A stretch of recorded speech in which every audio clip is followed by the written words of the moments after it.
If you don't know who I am, I'm a doctor of metaphysical healing, intuitive, public speaker, teacher.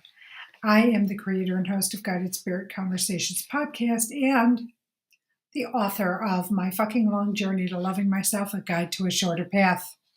But I'm coming on to you now to talk to you about Guided Spirit Conversations podcast and today's guest.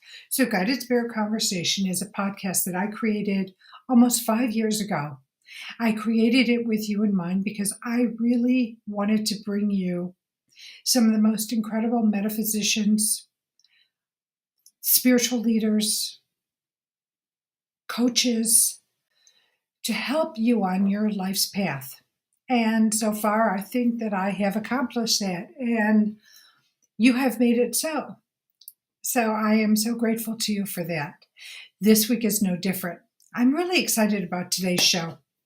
So first of all, when can you find it? 12 noon Eastern time, where my YouTube page or my Facebook page are the same name, Guided Spirit Conversations. Any of my Facebook pages, my LinkedIn, my Twitter, which is at Marla Goldberg, and Goldberg has 2 R's. And know that this is an interactive show. So you can type in your questions live, or you can send me emails now at marla@mghealer.com or guidedspiritconversations@gmail.com so that I could ask our guest. Okay, so I've got all the housekeeping done. Let me talk about today's feature. His name is Paul J. Mills. Paul, this is a beautiful CV. And what's great about Paul, before I start reading his background, is that Paul understands that metaphysics and science, or spirituality and science, are blended. They're not separate entities. You know, I tell the story, and it's in one of my write-ups, so if you get my email, you'll see this. When I first started dating my husband, I was trying to tell him about energy healing and what it is and what it's about and how it shifts your current circumstances, you know, if you work with it. There's another piece to that, but let me get back to my story. And so I'm trying to show him how to hold energy. And I call it a parlor trick because there's another one where you could push somebody through their aura and get them to move, right? But that's another story also. Anyway, so there's the parlor trick where you put your hands about shoulder width apart and you slowly start bringing your hands together and continuously do it, but get faster, faster, faster, faster, and faster. And at a certain point, you stop, going back to shoulder width, and you slowly bring your hands in. You have to be careful because, yes, you can push right through it. But when you start feeling resistance, or you start feeling tingling in your fingertips or in your palms, you've hit it. You're holding energy. But anyway, I was showing him this, and I moved my hand because if you haven't known this about me, I talk with my hands as well as my mouth, and knocked over something on a table. And he said, "Let me put a stop to this." He said, "Marla," he goes, "I don't believe in that." He says to me, "I believe in science, and unless it's science or replicable like science, I don't believe in it." Well, 14 years later, he's singing another song. And so he now believes about both science and metaphysics coming together. And in the course of our life together, he's met many people through me that have scientific backgrounds who are metaphysical, and they all know it. And you may have heard of these names: Greg Braden, Dr. Joe Dispenza, Bruce Lipton, just to name a few, who are scientists or medically trained in some capacity or another, but who have come to the realization that, yes, they're not separate entities, they're blended.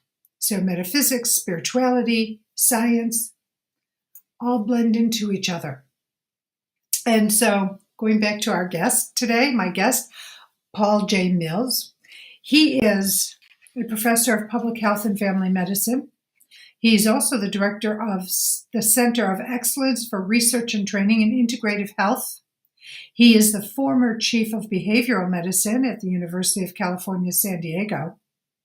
He has over 400 scientific publications in the fields of pharmacology, oncology, cardiology, psychoneuroimmunology, behavioral medicine, integrative health.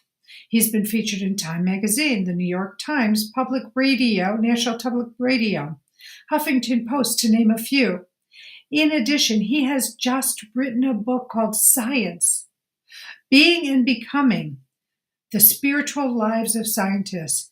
And in this book, he has talked and interviewed some of the most foremost scientists of our day and showing about,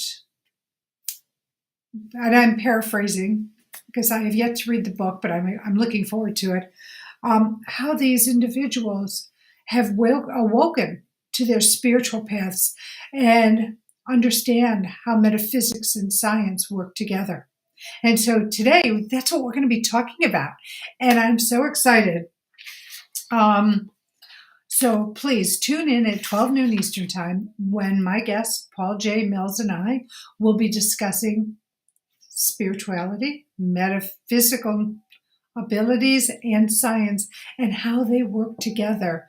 And hopefully, he will be able to dispel any myth that they don't blend through our conversation, through his insights, through his experience, which is broad and vast.